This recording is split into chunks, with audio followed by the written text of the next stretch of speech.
আসসালামু আলাইকুম and welcome again সবাইকে। তো আমরা আমাদের ফাইন্যান্সিয়াল অ্যাকাউন্টিং অ্যান্ড রিপোর্টিং আইসিএবির কোর্সটির কনসলিডেশন প্র্যাকটিস শুরু করি। কনসলিডেশন প্র্যাকটিসের আমরা বেসিক পার্ট, বেসিক থিওরি কিছুটা দেখেছি ২টা ক্লাসে এবং গত একটা ক্লাসে আমাদের 3rd ক্লাস ছিল, যেখানে কনসলিডেশন একটা ম্যাথ করানো হয়েছিল। কনসলিডেটেড এসএফপি বা statement of financial position of Shark group. তো এই ভিডিওটি আপনারা দেখেছেন। এখানে কিছুটা কারিগরি সমস্যার কারণে ভিডিওটির লাস্ট পার্টটুকু দেখা যাচ্ছিল না। তো আমরা এটা আবার রিপিট করছি যেন আপনাদের পরবর্তীতে সুবিধা হয়। হ্যাঁ, তো কারো কোনো প্রশ্ন থাকলে মাইক অন করে প্রশ্ন করতে পারবেন। আজকে যেহেতু পার্টিসিপেন্ট সংখ্যা কম, আশা করি সবাই নিজ নিজ দায়িত্বে আপনাদের পড়াটুকু বুঝে নিতে পারবেন। তো আমাদের প্রশ্ন আগেই দেওয়া ছিল, একটা এক্সেল ফাইল ছিল। যারা পাননি তারা একটু যোগাযোগ করে নেবেন।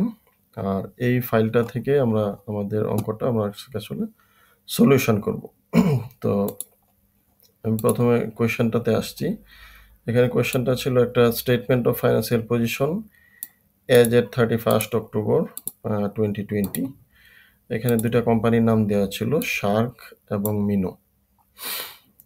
শার্ক এবং মিনো এরকম দুইটা কোম্পানির নাম দেওয়া ছিল। তো সেটা মনে ভালো। তো এখানে প্ল্যান্ট ফিকচার বা নন কারেন্ট অ্যাসেট আছে, ইনভেস্টমেন্ট আছে, investment share of Minnow at cost, অর্থাৎ শার্ক কোম্পানি মিনোর শেয়ার কিনেছে, এই ভ্যালুটা এখানে দেয়া আছে। এবং আপনারা ব্যালেন্স শিটটা দেখলে প্রথমে দেখে নেবেন ডেটটা এবং এখানে কোনো রাউন্ডিং আছে কিনা, যেমন 1000-এর একটা রাউন্ড আছে, অর্থাৎ এই 70-র পরে আরও 1000 আছে। আর আইটেমগুলো এক নজর দেখতে পারেন, current asset, inventory, receivable, bank, total asset, ordinary share and retained earnings, একদম simple, account payable, bank overdraft. তো আমরা ওয়ার্কিংস করব, তার আগে আমরা ইনফরমেশনগুলো, এডিশনাল ইনফরমেশন বা আদার ইনফরমেশনগুলো দেখে নিচ্ছি। তো আমার কথা কি শোনা যাচ্ছে এবং স্ক্রিন কি দেখা যাচ্ছে যারা জয়েন করেছেন? জি জি জি আচ্ছা, ক্লিয়ার। তো জি আমাদের ভাই শোনা যাচ্ছে। ওকে, থ্যাংক ইউ। আমাদের আদার ইনফরমেশনগুলো আমরা দেখব। এর আগে আমাদের হচ্ছে রুলসটা হচ্ছে, প্রথম আমরা এক নজরে ফাইন্যান্সিয়াল স্টেটমেন্টটা দেখার পর আমরা চলে যাব রিকোয়ারমেন্টসে। রিকোয়ারমেন্টস অনেক সময় একটা দুইটা থিওরি থাকে সাথে। তো এখানে কি স্টেটমেন্ট অফ ফাইন্যান্সিয়াল পজিশন চেয়েছে, নাকি statement of profit or loss চেয়েছে, নাকি ক্যাশ ফ্লো চেয়েছে, এটা আমাকে আগে দেখতে হবে এবং এবিসি অন্য কোনো রিকোয়ারমেন্ট আছে কিনা সেটা খেয়াল করতে হবে।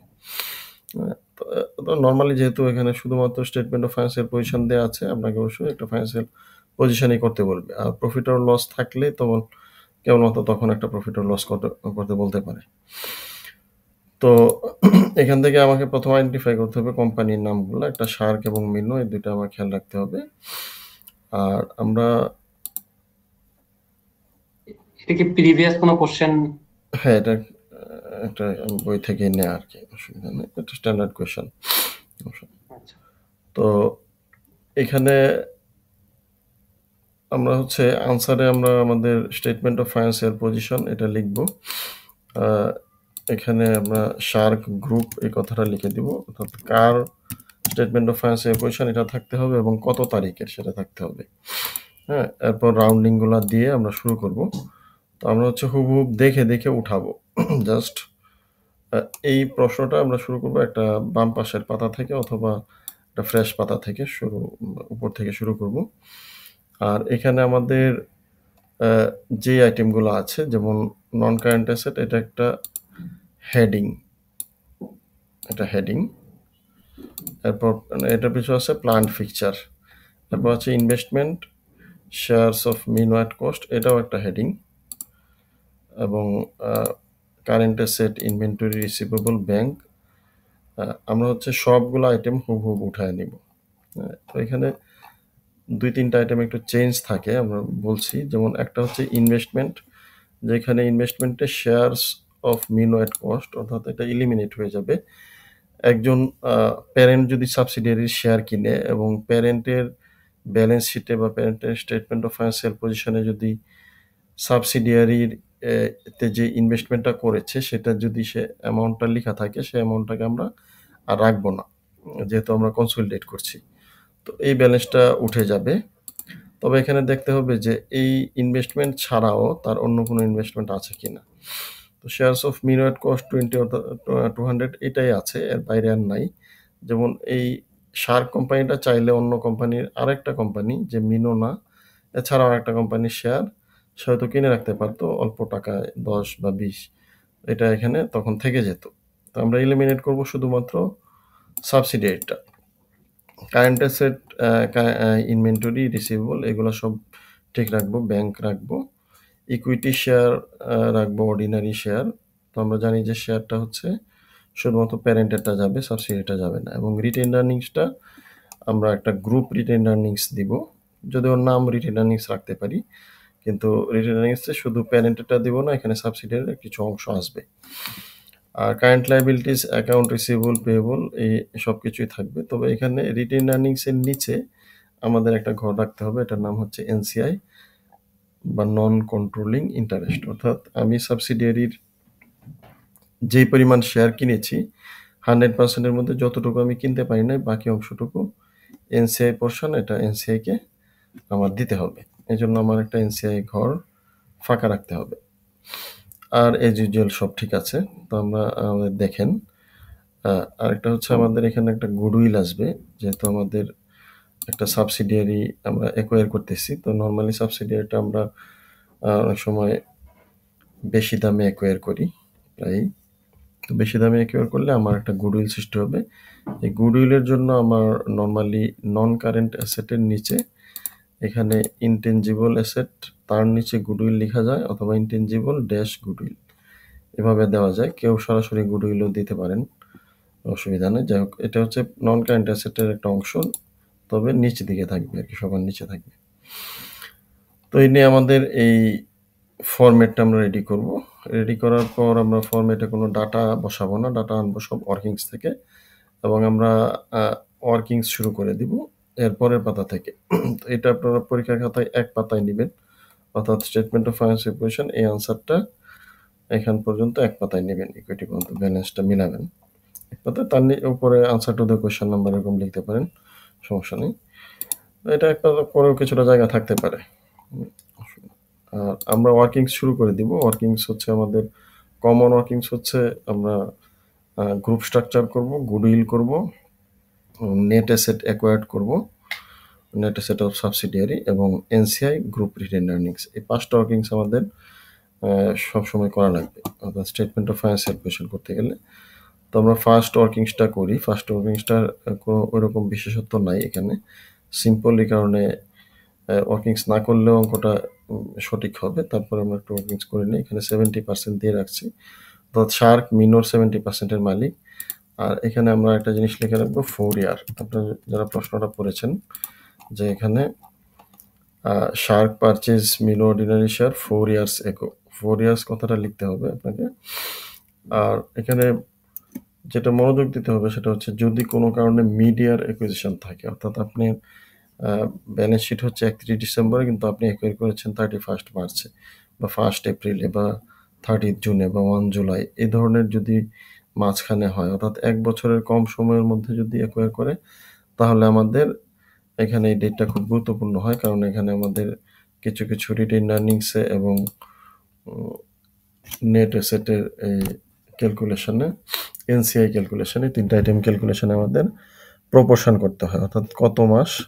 তো যদি আমাদের 6 মাস হতো তাহলে আমরা এভাবে লিখতাম যে 6/12 এরকম। এটা একটা নোট দিয়ে রাখতাম যে এই ইয়েটা ফুল পাচ্ছে না।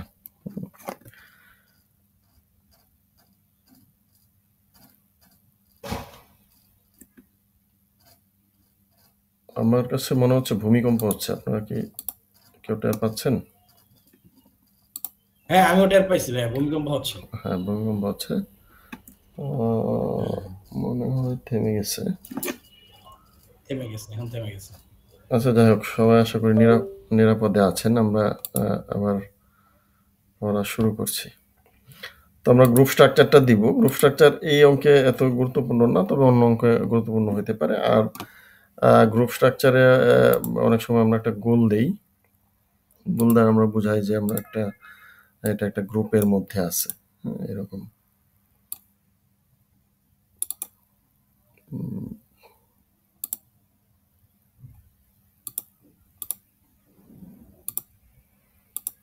এরকম একটা গোল দেই। আর যদি কোনো অ্যাসোসিয়েট থাকে তখন আমরা পাশে গোলের বাইরে একটা দাগ দিয়ে সেখানে অ্যাসোসিয়েটটা লিখে দিই। যেমন এখানে শার্ক মিনো হলো সাবসিডিয়ারি, আর যদি আদার একটা কোম্পানি থাকে সেটাকে গোলের বাইরে দিয়ে এখানে হয়তো 30% বা 35% অ্যাসোসিয়েট এরকম করে দিই। এটা হচ্ছে স্ট্যান্ডার্ড আর কি। যাই হোক, এরপর আমাদের এখন আমরা গুডউইল ক্যালকুলেট করব অথবা নেট অ্যাসেট ক্যালকুলেট করব, দুইটার একটা। তো আমরা গুডউইল ক্যালকুলেট করতে গেলে নেট অ্যাসেট লাগবে। চাইলে আগে নেট অ্যাসেট করা যায় বা গুডউইলটা অর্ধেক করে তারপর নেট অ্যাসেট করা যায়। তো আমরা আমাদের গুডউইলের জন্য আমাদের ইনফরমেশনগুলো দেখি। যেমন এখানে যে ইনফরমেশনগুলো আছে, এটা আছে যে 70% ওন করেছে যখন রিটেইনড আর্নিংস ছিল 20,000. There has been no impairment of goodwill. And the purpose of acquisition, Mino with a book value of 50,000 revalued its fair value 60,000. Revaluation was not recorded in the accounts of Mino. Depreciation charged 20% using straight line method. তো এটা আমার কাজে লাগবে মূলত net asset ক্যালকুলেশনে, আর এটা কাজে লাগবে আমার গুডউইল ক্যালকুলেশনে। তো আমরা গুডউইল ক্যালকুলেশনে আমরা জানি যে ফার্স্ট স্টেজ হচ্ছে আমার কনসিডারেশন ট্রান্সফার্ড। তো আমার কত টাকা দিয়ে কিনেছে এটা আমার জানতে হবে। এটা আদার ইনফরমেশন এখানে থাকতে পারে অথবা ইনভেস্টমেন্টে তো আপনার সরাসরি দেওয়া আছে। তো এখানে দেওয়া আছে যে 200 দিয়ে সে এই মিনোর শেয়ারগুলা কিনেছে। তাহলে কনসিডারেশন ট্রান্সফার্ড হচ্ছে আমাদের 200।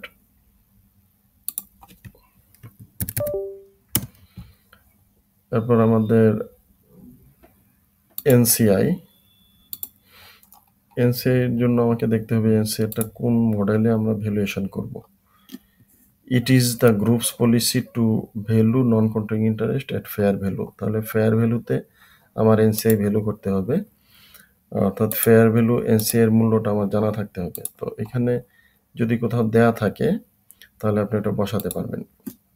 তো দেখেন এখানে দেওয়া আছে the market price of non controlling shareholders just before the acquisition was 1.50.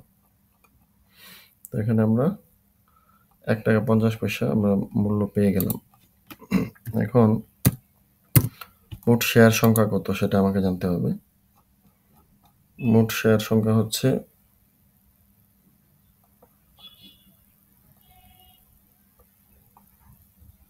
Equity 170, মিনোর 170-এর কত পার্সেন্টের মালিক এনসিআইরা? 30%। এবং 170 এটা কি বুঝতে পারছেন? 1.5টা কি এটা? 1.5 হচ্ছে প্রতিটা শেয়ারের দাম, আর শেয়ার সংখ্যা হচ্ছে 1,70,000। ঠিক আছে, আর 30% হচ্ছে 1,70,000 উল্লেখ করা আছে শেয়ার। হ্যাঁ, উল্লেখ করা আছে। এই যে 1,70,000 এখানে দেওয়া আছে। অর্ডিনারি শেয়ার 1 টাকা করে 1,70,000। মিনোর অর্ডিনারি শেয়ার হচ্ছে 1,70,000।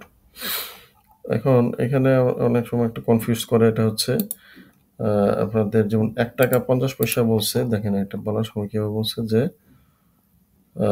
জাস্ট বিফোর দ্য অ্যাকুইজিশন ওয়াজ 150। এখন আপনারা জানেন যে শেয়ারের প্রাইস ক্রমাগত চেঞ্জ হয়। একটা অ্যাকুইজিশন যখন হয় সেটা একদিনে হয় না, এটা নিয়ে কথাবার্তা চলে, কোনো একদিন এগ্রিমেন্ট হয়, তারপর শেয়ারগুলো ট্রান্সফার হয়, তারপর আজকে একটা ইয়ার এন্ড আসছে, আরেকটা ডেট, এবং মাঝখানে যে কমিটমেন্টগুলো ছিল টাকা দিবে, যেমন 200,000 টাকা, এটা ইনভেস্ট করেছে। তো এই টাকাটাও ২ ভাগে দিতে পারে। তো এখানে আসলে ৪-৫টা ডেট হয়। এখন আপনারা কি এক্সাক্টলি জানেন যে কোন ডেটটা আসলে এখানে ভ্যালুটা আসবে? এই শেয়ারের যে ভ্যালুটা ৳১.৫০ দিয়েছি। এটা কোন দিনের ভ্যালুটা আমরা নিব? শেয়ারের ভ্যালু তো প্রতিদিন চেঞ্জ হয়। অ্যাকুইজিশন ডেটের। ইয়েস, এট অ্যাকুইজিশন ডেট। এখন প্রশ্ন আসতে পারে যে অ্যাকুইজিশন ডেটটা কবে? আমরা তো কন্ট্রাক্টের ডেট নাকি শেয়ার ট্রান্সফারের ডেট নাকি টাকা দেওয়ার ডেট, ঠিক আছে? বিভিন্ন ধরনের ডেট আছে। কোনটাকে আমরা অ্যাকুইজিশন ডেট বলবো? এটা হচ্ছে যেদিন শেয়ারটা ট্রান্সফার হয়েছে ওই দিন হলো অ্যাকুইজিশন ডেট, ঠিক আছে? তো আমাদের এখানে এরপর আছে আমাদের নেট অ্যাসেট এট অ্যাকুইজিশন, অর্থাৎ অ্যাকুইজিশনে নেট অ্যাসেট যত টাকা সেটা।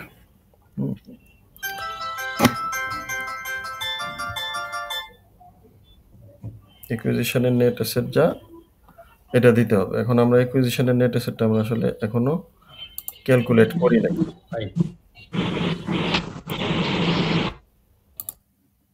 অ্যাকুইজিশনের নেট অ্যাসেটটা আমরা আসলে এখনো ক্যালকুলেট করি নাই।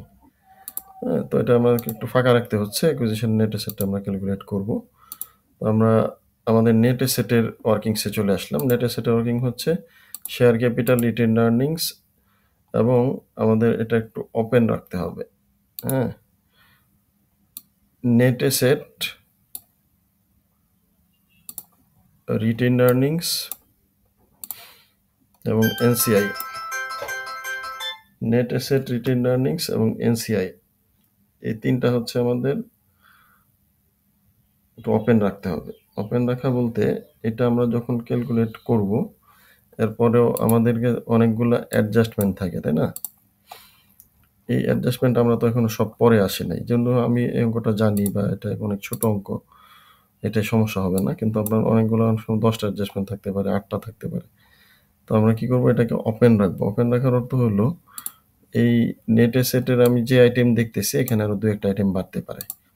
গ্রুপ রিটেইনড আর্নিংসে যা আছে তার সাথে, যেমন এখানে তো অঙ্কটা আমরা করেছিলাম, এই জন্য পিওআরপি, গ্রুপ প্রফিট লস এরকম আসছে, আরো 2-1টা আসতে পারে। এটা এবং এনসিআইটাও আরো কিছুটা চেঞ্জ হতে পারে। এই 3টা আইটেম আমরা হচ্ছে ওপেন রেখে দিব, যেটার কোনো কারণে চেঞ্জ আসতে পারে। তো আমরা নেট অ্যাসেটটা একটু দেখি। নেট অ্যাসেট হচ্ছে আপনারা জানেন নেট অ্যাসেট মানে আমরা 2 ভাবে বলতে পারি। একটা হচ্ছে টোটাল অ্যাসেট থেকে এক্সটার্নাল লায়াবিলিটিস গুলো বাদ দিলে নেট অ্যাসেট থাকে। আরেকটা বলা যায় যে আমার ইকুইটির যে পোর্শনগুলো সেগুলোর যোগফল হচ্ছে নেট অ্যাসেট, অর্থাৎ শেয়ার ক্যাপিটাল এবং রিটেইনড আর্নিংস হচ্ছে নেট অ্যাসেট এই অঙ্কের ক্ষেত্রে। অন্য অঙ্কের ক্ষেত্রে share capital, share premium, general reserve, retained earnings এরকম 4-5টা আইটেম থাকতে পারে। তো এই আইটেমগুলোর যোগফল হচ্ছে নেট অ্যাসেট। আমরা এখানে নেট অ্যাসেট তাহলে অ্যাট রিপোর্টিং যেটা, অর্থাৎ রিপোর্টিং ডেটে তো 31 অক্টোবর, সেই ডেটে দেয়া আছে। রিপোর্টিং ডেটে নেট অ্যাসেট দেওয়া আছে শেয়ারের জন্য 170 আর রিটেইনড আর্নিংসের জন্য 50। তো এটা আমরা প্রথম বসায় দেব। শেয়ার ক্যাপিটাল 170, রিটেইনড আর্নিংসের জন্য 50। এখন আমাদের অ্যাট অ্যাকুইজিশনের কি ছিল? অ্যাট অ্যাকুইজিশন গেলে আমাকে দেখতে হবে অ্যাকুইজিশনটা নিয়ে তারা কি বলেছে। তো অ্যাকুইজিশন নিয়ে বলেছে যে 70% অ্যাকোয়ার করেছে এবং যখন রিটেইনড আর্নিংস অফ মিনু ছিল 20,000।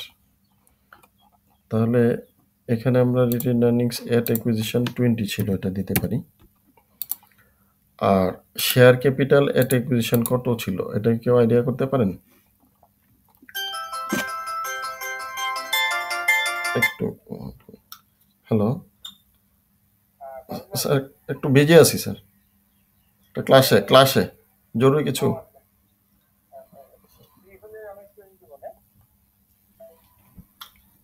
হ্যালো, জি।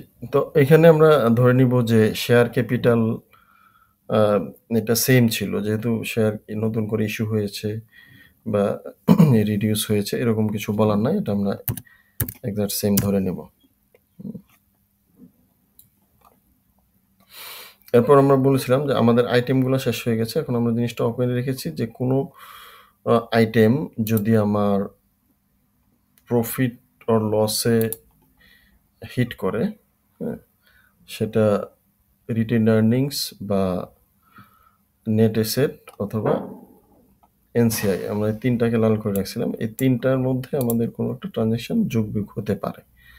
হ্যাঁ, তো আমাদের এখন দেখতে হবে যে আদার অ্যাডজাস্টমেন্ট যেগুলো আছে সেগুলাতে কোনো প্রফিট রিলেটেড কোনো কিছু আছে কিনা এবং প্রফিটটা কার। তো আমরা দেখছি এখানে Shark sell goods to Minnow at markup 25%. The inventories of Mino include 45,000 of goods purchased from Shark. তাহলে এখানে একটা আপনারা জানেন এটার নাম হচ্ছে পিইউআরপি বা প্রভিশন ফর আনরিয়েলাইজড প্রফিট অথবা পিইউপিও বলে অনেক সময় প্রভিশন। আনরিয়েলাইজড যে গেইনটা আছে সেটা এখানে দেওয়া আছে। তো এই আনরিয়েলাইজড গেইনটা আপনার নেট অ্যাসেট, রিটেইনড আর্নিংস এবং এনসিআই তিনটাকেই প্রভাবিত করতে পারে। তো কোনটাকে করবে আমরা সেটা আমরা এখানে বললে বুঝতে পারবো। বলছে শার্ক সেল গুডস। তো যেহেতু শার্ক গুডস সেল করেছে এবং শার্ক হচ্ছে প্যারেন্ট, তো আপনারা জানেন যে প্যারেন্ট যিনি সেল করে তার কাছেই লাভটা থাকে। তো অতিরিক্ত লাভ হয়েছে শার্কের এবং সেটাকে এলিমিনেট করতে হবে। তাহলে আমাদের এই অ্যাডজাস্টমেন্টটা যাবে, পিইউআরপির অ্যাডজাস্টমেন্টটা যাবে রিটেইনড আর্নিংসকে নেগেটিভ করতে হবে। ঠিক আছে, রিটেইনড আর্নিংসটাকে একটু কমাতে হবে। যেহেতু প্যারেন্টের প্রফিটটা রিটেইনড আর্নিংসে থাকে সেখানে এটা আছে। এবং এরপরে যে অ্যাডজাস্টমেন্টটা আছে এটা বলতে Shark owes 35,000 goods purchased and Minnow owes Shark 35,000 and Shark owes Minnow 15,000। তাহলে এটা একটা ইন্ট্রা গ্রুপ বা ইন্টার কোম্পানি ট্রানজ্যাকশন। এখানে আসলে কোনো প্রফিটের ইস্যু নাই, তবে এখানে ব্যালেন্সের ইস্যু আছে, কিছু ব্যালেন্স কমবে বাড়বে। এটা আমরা আরেকটা ওয়ার্কিংস করে দেখব। এবং এটা তো আমরা দেখেছি যে ফেয়ার ভ্যালুতে করবে একটা এখানে তো $35,000 $35,000 মধ্যে ইয়ে আছে না, আপনার প্রফিট যুক্ত করা আছে না? না, এখানে কোনো প্রফিটের ইস্যু নাই। ঠিক আছে, এটা জাস্ট গুডস পারচেজ করেছে। যদি আপনার গুডসটা থেকে যায় তখন প্রফিটের বিষয় আসে। তো যেটা থেকে গেছে 45,000 এটা আলাদাভাবে বলা আছে। ঠিক আছে, এই গুডসটা আনরিয়েলাইজড তখনই হবে যখন এটা বাইরে সেল না হবে। যেহেতু কিছু বলা না, আমরা ধরে নিতে পারি এটা বাইরে সেল হয়ে গেছে, আর শুধুমাত্র 45,000 বাইরে সেল হয় নাই। তাহলে আমাদের প্রফিটের অ্যাডজাস্টমেন্ট একটাই, পিইউআরপি, যা রিটেইনড আর্নিংস অ্যাডজাস্টমেন্ট হবে। ঠিক আছে,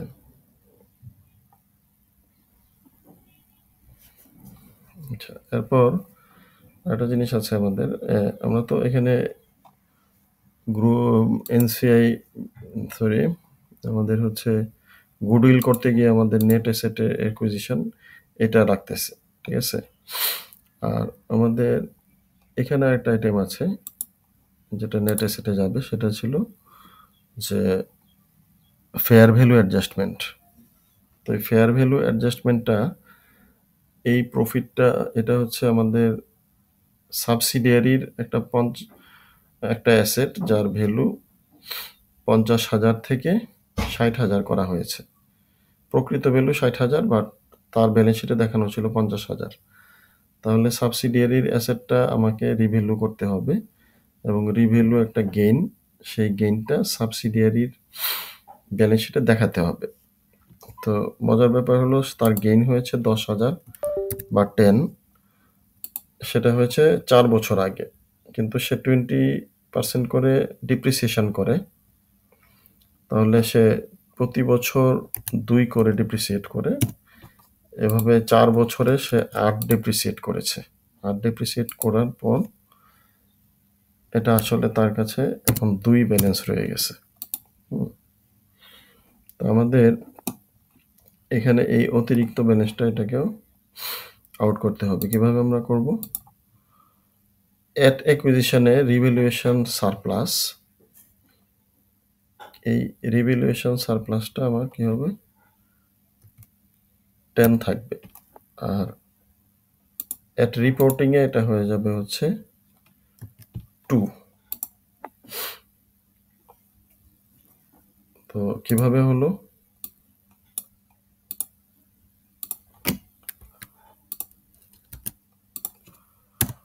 অ্যাট রিপোর্টিং এ অর্থাৎ এই যে তার একটা অ্যাসেট, এটা আমরা নাম দিয়েছি রিভ্যালুয়েশন সারপ্লাস। ঠিক আছে? তো এই রিভ্যালুয়েশন সারপ্লাসটা তার নেট অ্যাসেটের নিচেই থাকে, অর্থাৎ রিটেন এর নিচে থাকে। এই সারপ্লাসটা 10 ক্রিয়েট হয়েছিল অ্যাকুইজিশন ডেটে, কিন্তু অ্যাকুইজিশন ডেটে 10 ক্রিয়েট হওয়ার পরেও এটা আর থাকে নাই। এটা আস্তে আস্তে ডেপ্রিসিয়েশন করে 4 বছরে প্রতি বছর 2 করে ডেপ্রিসিয়েট করে 4 বছরে 8 কমে গেছে এবং রিপোর্টিং ডেটে লাস্টে 2 রয়ে গেছে। তো আমরা এখন তাহলে নেট অ্যাসেট এট অ্যাকুইজিশন পেয়ে গেলাম 200, যেটা আমাদের দরকার ছিল নেট অ্যাসেট এট অ্যাকুইজিশন 200। এটা আমরা এখানে -200 দিতে পারি, তাহলে যোগ করা হবে আর কি। যোগ করে আমরা গুডউইল এট অ্যাকুইজিশন পেলাম 76.5। তো আপনারা গুডউইলটাকে এখানেই ক্লোজ করে দিবেন না। গুডউইল আমরা পেয়েছি এট অ্যাকুইজিশন। আরেকটা গুডউইল কি হবে একটু কেউ বলতে পারেন? গুডউইল এট রিপোর্টিং। এখন আমার ব্যালেন্স শিটে অ্যাকুইজিশনটা যাবে নাকি রিপোর্টিংটা যাবে?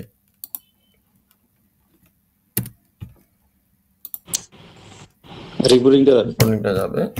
আমি এটা দেখাই দিচ্ছি আপনাদেরকে, যদিও এই অঙ্ক এখানে বলে দিয়েছে যে there has been no impairment of goodwill, যেটা আমার ফার্স্ট এ তে ছিল, যে এখানে ইম্পেয়ারমেন্ট নাই। তো আপনারা এখানে অঙ্কটা শেষ করে দিবেন না, এরপরে তাহলে গুডউইল এট রিপোর্টিং এটার মাঝে আরেকটা ঘর করবেন, সেখানে লিখবেন ইম্পেয়ারমেন্ট।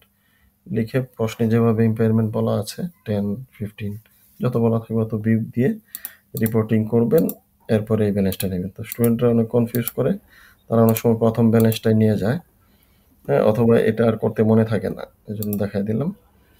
তো আমাদের গুডউইল এট রিপোর্টিং, ভাইয়া আমি অ্যাকুইজিশন থেকে লেস ইম্পেয়ারমেন্ট, ইয়েস, গুডউইল এট অ্যাকুইজিশন লেস অ্যাকুইজিশন থেকে ইম্পেয়ারমেন্ট করে যা থাকে, হ্যাঁ ঠিক আছে।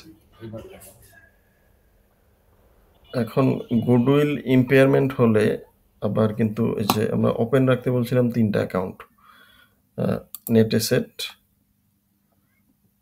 গ্রুপ রিটেন আর্নিংস এবং এনসিআই। গুডউইল ইম্পেয়ারমেন্ট হলে আবার কিন্তু আমার গ্রুপ রিটেন আর্নিংস অবশ্যই সেটা প্রফিট, মানে ইম্পেয়ারমেন্ট মানে তো এটা ক্ষতি, হ্যাঁ, গ্রুপ রিটেন আর্নিংস তো আমার কমাতে হবে, ঠিক আছে, এটা খেয়াল রাখতে হবে আর কি। এর সাথে এনসিআইও কমানোর প্রয়োজন পড়তে পারে, এটা অবশ্য অন্য আলোচনা।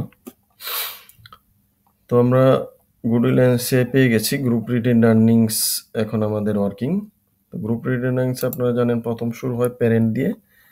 প্যারেন্টের রিটেন আর্নিংস কত ছিল এটা আমরা দেখব। প্যারেন্টের রিটেন আর্নিংস ছিল 215, এটা নিয়ে আসলাম। 70% of Minnow's post acquisition. Minnow retain আর্নিংসের 70% আনবো এরকম না, আমরা আনবো হচ্ছে মিনো বা সাবসিডিয়ারি, সে অ্যাকুইজিশনে ছিল 200 আর রিপোর্টিংয়ে আসছে 222, তাহলে 22 কি তার 22-এর নাম কি? Post acquisition profit. কার পোস্ট অ্যাকুইজিশন প্রফিট? সাবসিডিয়ারি। তো আমরা গ্রুপ রিটেন আর্নিংস করছি, সাবসিডিয়ারি পোস্ট অ্যাকুইজিশন প্রফিটের উপর, সাবসিডিয়ারির পোস্ট অ্যাকুইজিশন প্রফিটের উপর প্যারেন্টের কত অংশ আছে অধিকার? অধিকার আছে 70%, ঠিক আছে। সাবসিডিয়ারি পোস্ট অ্যাকুইজিশন প্রফিটের 70% অধিকার হলো প্যারেন্টের। এরপর আমরা বলছিলাম এটা ক্লোজ না করে ওপেন রাখতে।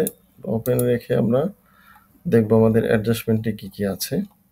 তার মধ্যে একটা অ্যাডজাস্টমেন্ট ছিল পিইউআরপি, যা আমাদের প্যারেন্ট প্রফিট করেছে, যে কারণে আমার রিটেন আর্নিংসকে কমাতে হবে পিইউআরপি।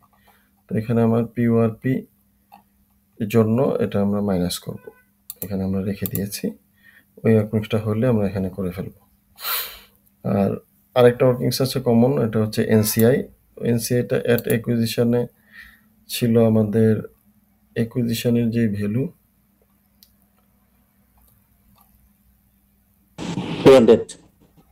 76.5। এখন এটা তো অ্যাট অ্যাকুইজিশনের ভ্যালুটা কতভাবে করা যায়? দুইভাবে, এটা হলো প্রপোর্শনেট মেথড আর একটা ফেয়ার ভ্যালু মেথড। তো আমরা যেটা করেছি সেই মেথডের নাম কি? Fair value method.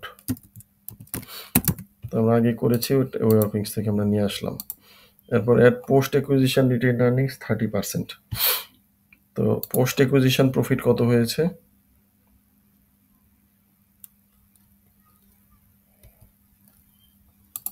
Post acquisition profit হয়েছে 22, আর তার 30% হবে এনসিআইরা পাবে। ঠিক আছে, তো এটা যোগ বিয়োগ করে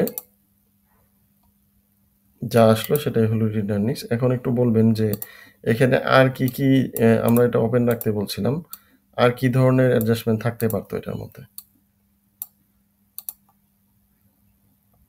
আর কোন জিনিস যোগ বা বিয়োগ হবে এখান থেকে? এর উত্তর হচ্ছে আমরা এখানে সাবসিডিয়ারি যদি কোনো প্রফিট বা লস করে আনরিয়েলাইজ, তখন সেগুলো আসবে। ঠিক আছে, সাবসিডিয়ারি যদি কোনো নন কারেন্ট অ্যাসেট সেল করে প্রফিটে, হ্যাঁ, ক্যারিং ভ্যালুর চেয়ে বেশি দামে সেল করলো, অথবা সাবসিডিয়ারি ইনভেন্টরি সেল করলো প্রফিট করে আনরিয়েলাইজড, এগুলো আমাদের এখানে বিয়োগ হবে। এখন আমাদের কমনলি হচ্ছে যে ওয়ার্কিংসটা আছে পিইউআরপি, এটা করব। তো পিইউআরপি কত ধরনের থাকে?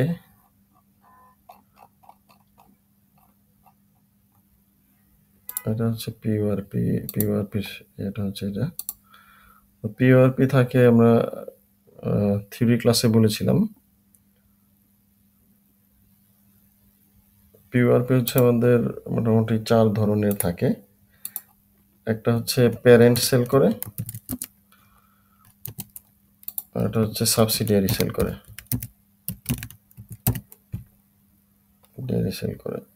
আর ক্যালকুলেশনের মধ্যে থাকে আমাদের মার্জিন, এটা হলো মার্কআপ।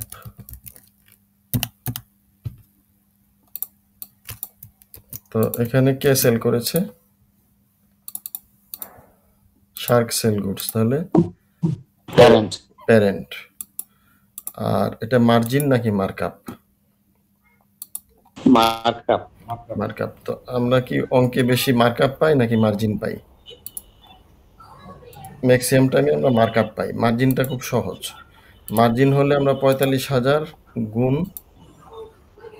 25% দিয়ে দিতাম সরাসরি। হ্যাঁ, মার্জিন হলে 45,000 গুণ 25%, আর মার্কআপ হলে যে এখানে যেটা দিয়েছি, মার্কআপ হলে 45,000 গুণ 25/125। ঠিক আছে, তো যা আসে এটাই আমাদের আসবে আর কি, ইজ ইকুয়াল টু 45,000 পুরো লেখা যাবে না, 45 লিখতে হবে। 45,000 বা 45 গুণ 25/125।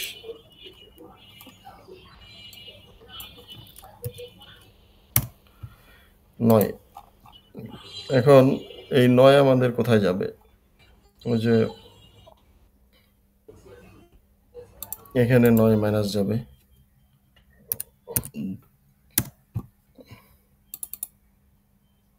ঠিক আছে,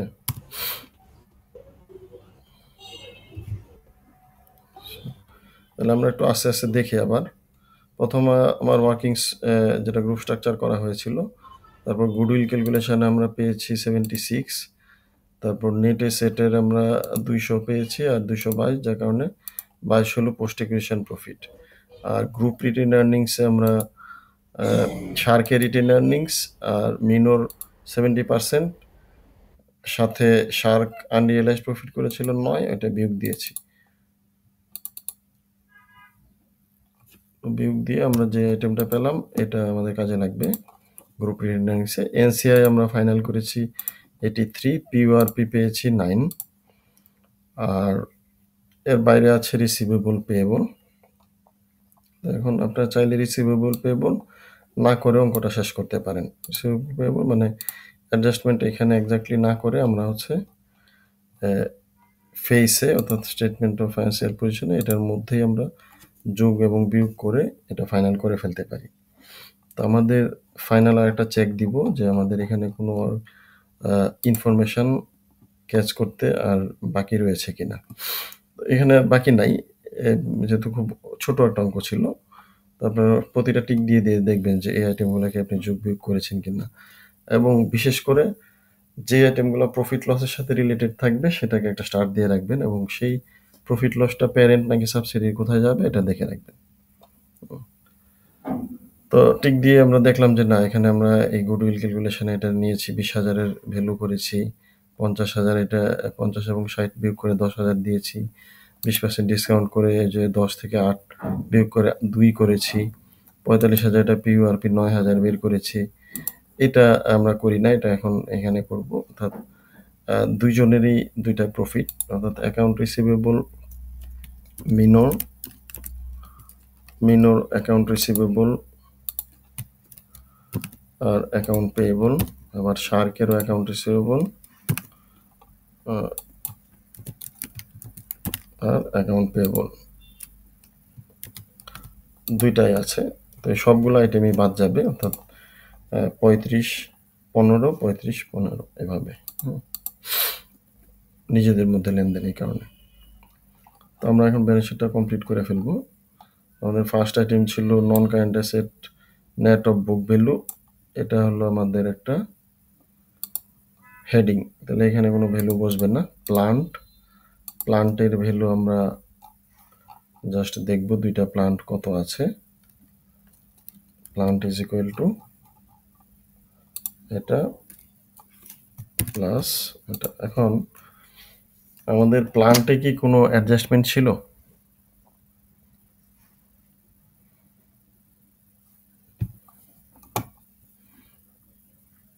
এটা আনসার হচ্ছে ইয়েস। এটা উত্তর হচ্ছে হ্যাঁ, একটা অ্যাডজাস্টমেন্ট ছিল। কি অ্যাডজাস্টমেন্ট ছিল? কোনো একটা প্লান্টের ভ্যালু 10 বের ছিল এক সময়, বাড়ার পরে আবার 8 কমায় দিতে হলো, নেটে 2 বাড়তি হবে। তাহলে এটা আমরা যে এক্সেলের ভিতরে করে ফেললাম, আমাকে কি করতে হবে? এখানে আপনি হয় ওয়ার্কিংস, ওই যে নেট এসেটের যে ওয়ার্কিংসটা, ঠিক আছে, এটা ওয়ার্কিংস 3 লিখে রাখতে পারেন এখানে, ওয়ার্কিংস 3, অথবা এখানে আপনি ব্র্যাকেটে এটাও যদি দিয়ে রাখেন 10 - 8, তাও এক্সামিনার বুঝে যাবে যে আপনি এটা যোগ করেছেন 2।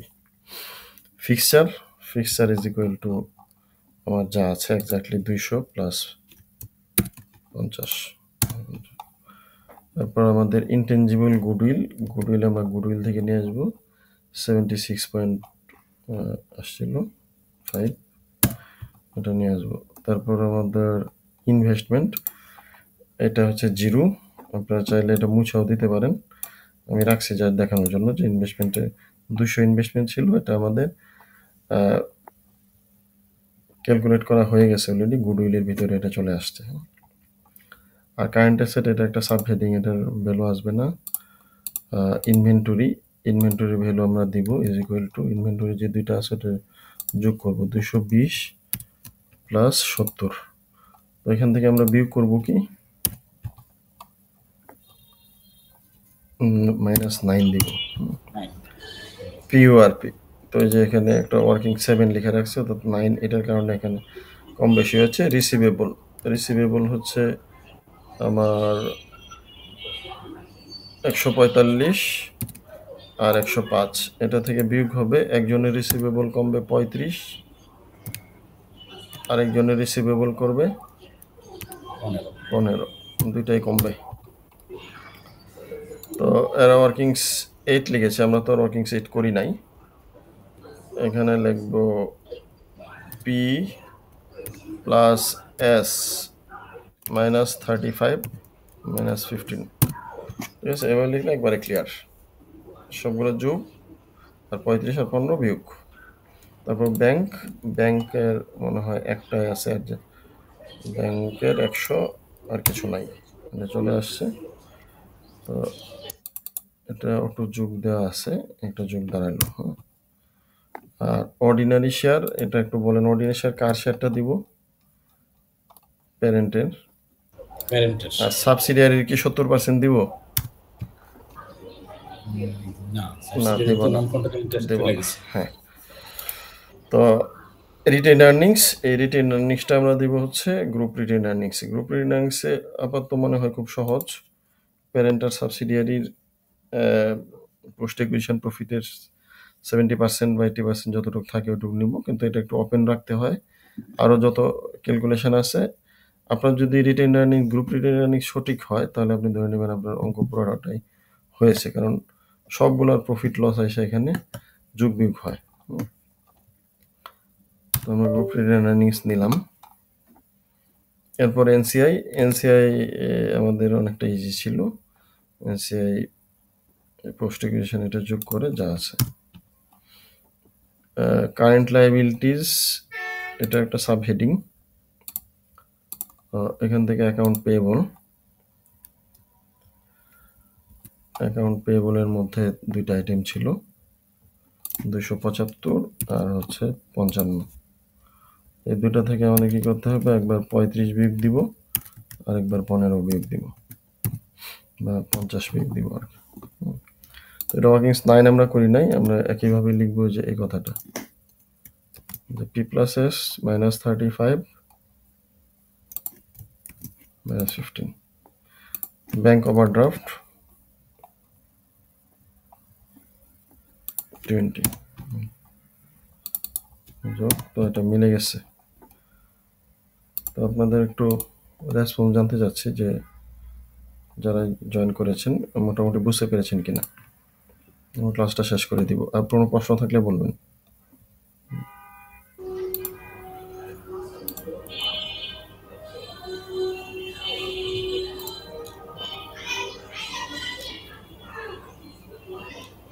তো সবাইকে স্বাগতম। আমাদের পরবর্তী একটা ক্লাস আছে 7টায়, যেটা আমরা সলভ ক্লাস করব, আইসিবি পাস্ট কোয়েশ্চেন, ওইটা দেখার জন্য স্বাগতম। আশা করছি আপনাদের কোনো এই গ্রুপ অ্যাকাউন্টসটা নিয়ে কোনো প্রবলেম নাই আপাতত। ধন্যবাদ সবাইকে। ব্যাংক ওভারড্রাফটটা কি প্যারেন্টের না মিনুরটা? এখানে একজনেরই ছিল, মিনুর ছিল।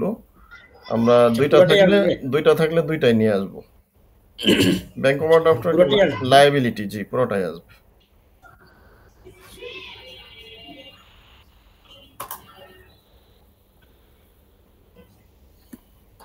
ঠিক আছে, থ্যাংক ইউ।